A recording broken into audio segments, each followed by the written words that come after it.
Hello everybody and welcome to Teaspoon. Today we are going forward to the past to see the good games that are dusted, forgotten, but worth your time, worth your cash, if they are on sale or you just feel like spending money on games that you can actually enjoy and that are tested and good. And this series, if you haven't seen the previous part, is about this. I check out old games, I will try to detail more than before, more than in the previous part, about the developer, about the future of the game, etc. First off, I would like to start with a 4X game, which goes by name Galactic Civilizations 2. And the game is awesome, it's breathtaking. It is the example how 4X should be done. It will have a brother soon in the series by the name of Galactic Civilizations 3. And I'm looking forward for that. I'm actually kind of hyped. The strongest part of this game is the customizations, the technologies you can discover. There's a huge tech tree, and the customizations of your ship. You can, if you were in all spore, you would be completely blasted by the Galactic Civilizations 2, because you can build a spaceship from scratch and actually make it work. And it is easy to do, but hard to master. And I do enjoy that. I do enjoy that kind of challenge. I do enjoy the tech tree that is humongous. It takes pretty much forever to obtain the technology victory. And the replayability here is tremendous. You can generate your own world pretty much, or you can play on a pre-made map. You can select how many habitable planets there will be, so you can conquer them. And the races are awesome. You can actually customize the races. And I remember that I went through few hours to remake the Mass Effect universe within the Galactic Civilizations 2. However, unfortunately I do not have a save file of that, otherwise I would share it with you. Well, that was on the strong parts, but what are the weak parts of the game? Well, first of all, a bit dated controls. And I have to stress that the controls are dated. And also the learning curve. It is challenge, but it might be off-putting, and I can definitely understand that. I have to be engaged in the game to be actually trying hard, and this game came out in the times where you weren't just bumping into games like today. Today it will have to work hard to have even the place on the world, and that's why I'm reviewing it in this So this game was developed by Stardock. It's available on Steam and GOG. And other games by Stardock are Fall Enchantress or Rebellion. Otherwise, Stardock focuses on software as well. You may know them because of the Stardock, actually. They actually developed that, and it's macOS dock for your PC. And that's pretty much about Galactic Civilizations 2. Really well done turn-based 4X game that's kick-ass, has quite decent graphics for today as well, and it's not that expensive. I do recommend the GOG version, which I tested. However, you can buy it on Steam as well. Depends on your own opinion, if you want to spend more cash and have it on Steam, or if you want to go GOG and have DMR free copy. Next game is quite older than the previous one, and this one is Ur-Quan Masters. It is the HD, I'm speaking about HD remake of Star Control 2, which came out in 2012, and the original game came out in 1992. And it went out open source. The game is open source. It's pretty much like the OpenTTD. It works pretty much the same. The HD remake offers you such an impact of nostalgia, and I have to admit, after I've seen the videos of The Last Federation, I actually got back into the Ur-Quan Masters. It is pretty much kind of the same game, but completely different. It's not the same game per se, but the combat system is quite engaging. It is shoot 'em up pretty much. The storyline is perfect. I mean, the storyline is tremendous. If you have ever dreamt of flying a spaceship in our galaxy and enjoying yourself and fight fight the really well made aliens or extraterrestrials and saving humanity, well, this is your game. It is available for Android as well. I didn't check the port. I recommend you the PC port. I reckon that the Android would be terrible. However, it's great. Problems are with resolutions.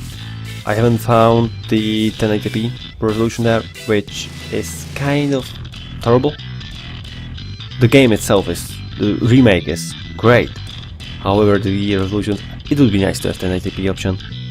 And it is community project, so there's little to no quality assurance.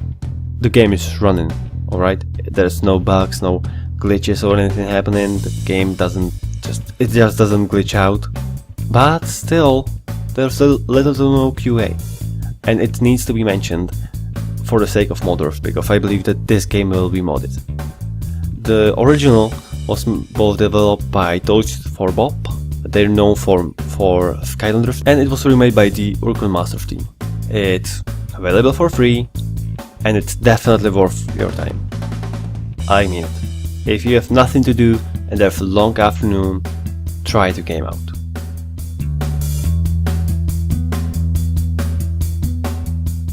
Now we are getting to the grey zone of the game industry, and I will be speaking about Half-Life, the original, the first one. But because everyone knows about Half-Life, I would like to compare it with Half-Life Source, the official rendition, the official remake of the original Half-Life, and the fan-made Black Mesa South, which you may have seen on the channel. The original Half-Life, well, it's not doing well on today's computers. It still runs, it is still well made, but I do not recommend to play that game.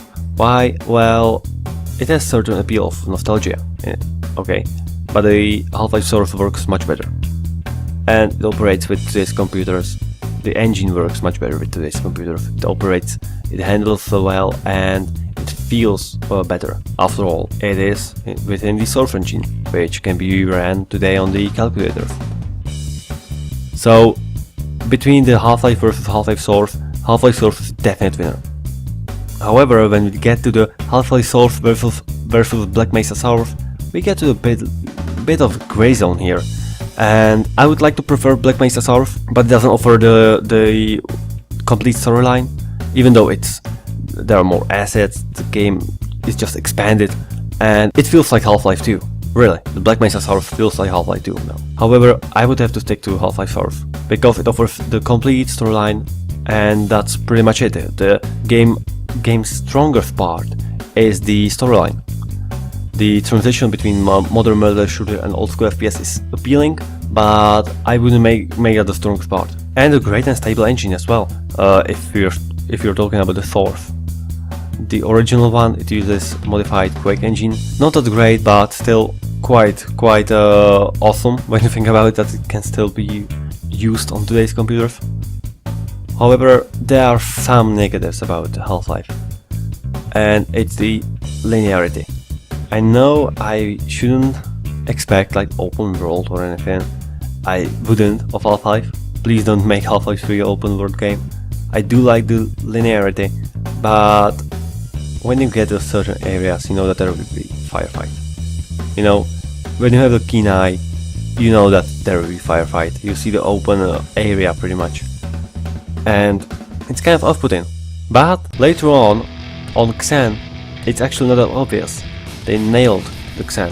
For you who do not know what Xen is, it is the extraterrestrial part of the game. It's pretty much different dimension, or kind of a border between dimensions. And the dated graphics might push you off. That's why I recommend the Black Mesa Source if you are about graphics.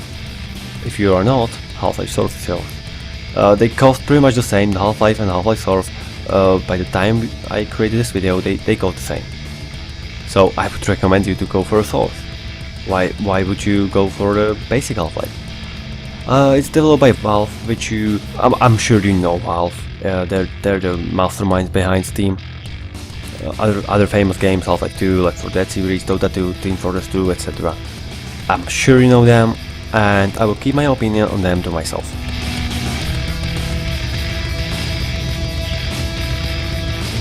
Another one is Earth 2150. I know this game it's not well known really. It's pretty much the jacked alliance of RTSs. And why did I include this game in the list? Why? Well, it is old school RTS that combined pretty much Terminator with Dune. And that's breathtaking. They do it really well. The graphics is surprisingly beautiful for the era it was made at. And there's a variety of content, there's so many expansions. And the functions and scripts, you can actually script your units quite easily. You can change your ground force to act as, use tactics of, I don't know, tanks. You can do that. And that's incredible. I mean, that's breathtaking. The tech tree is quite impressive as well. However, the mouse acceleration, I cannot get over that. The mouse acceleration is terrible. GUI just covers too much screen, as you can see in the video. The controls are dated. Should be updated. You pretty much control your units, you select and control the left mouse button, which is not what I want. And the price. This game should be pretty much half the price. And I'm talking about the €6 on Steam. This game has nothing to offer for €6. Wait for it to be on sale or get it as a free, pretty much free compensation kit or something. Yeah, or buy it for your Steam credit, but do not buy it for your real money. That's too much. $6 is too much for this game. Even though you have a lot of content there, even though it can amuse you for a long time, it might not, you know. It might not be your cup of tea. And that's why the €6 price tag or your local equivalent is not really worth your time. It's not really worth your cash, and just wait for it to be on sale. I'm sorry to say that, but it's not. And on the GOG it's quite cheaper. I would recommend the GOG version, even though I tested the Steam version. I'm sure that GOG would work better. It works with 1080p. It was developed by Topfire Interactive, whom are known for Jagged Alliance and the Idle Dragon. I do recommend both games. The Jagged Alliance is awesome, and Eye of Dragon is Dragon Simulator. I mean, come on, Dragon Simulator. And last but not least, this game is controversial to hell. It's completely controversial. It's No One Lives Forever 2, Spy in the Harm's Way. And let me put it this way, this game is not digitally distributed. It's hard to get. It's ridiculously hard to get. You know why? Because no one knows who actually owns the IP. Yeah, nobody knows, not even the developer. Monolith, I would actually think they would know better about their games, because they developed games like Blood, Alien vs Predator 2, Fear, and now they're in the middle of developing Middle-earth, Shadow of Mordor, which I'm looking forward for. This game, it is one of those old games that deserves to be on Steam. Not like the shovelware they're putting up there. It deserves to be there because of the humor. And I know this game was funded by Fox 20th Century. I do not care. The game is awesome. The humor is, you know, the spy from Team Fortress 2. You know the humor of Team Fortress 2. You know the 60s team. That's there. It's a single player with that. Multiplayer is there as well. I haven't tried it, to be fair, but the humor is great. I mean it. You'll see that eventually in the video, that there are really well written dialogues. The game itself handles well, and the female protagonist, I mean, wow, it's well made female protagonist. It's not all about boobs, it's about the character, and I feel like this should be your game if you are into cynical kind of James Bond-esque parodies. It is kind of parody. I would like to describe it as more subtle Austin Powers. We need more games like this. We definitely do. The FPS aspect that feels old school but is actually quite modern. The leveling system, which is pretty much RPG in the Deus Ex kind of way. And this game is, all in all, it's great. However, there are downsides. Monolith, you done fucked up the snowmobile mission. It's terrible. you need to bear through it, and it's terrible. It's complete and utter bullshit, and I recommend to cheat your way through. Actually, it's not enjoyable at all, and it's not well optimized for today's PCs. I had to find the third-party patches, and there's no 1080p option, which is kind of understandable when you think about the time the game went out. The game was released in 2002. 1080p should be there, you know, it's kind of future-proofing, and then 1080p used to be in that era. It used to be like not that often, but it used to be, and there's actually 1400 by 1050 option. Why couldn't you include the 1080p? Okay, that's all from me for now. If you do like this format, please tell me in the comments. Please give it a like and share it with your friends. And if you do like the stuff we do, which you can check out after you are done with this video, you can check it out. And if you like it, subscribe and tell us that what you like. We need your feedback because we are starting. And also, this is a bit about the channel. I know that we used to release video on a daily basis. I'm afraid that we do not do that anymore, that we pretty much do it every other day.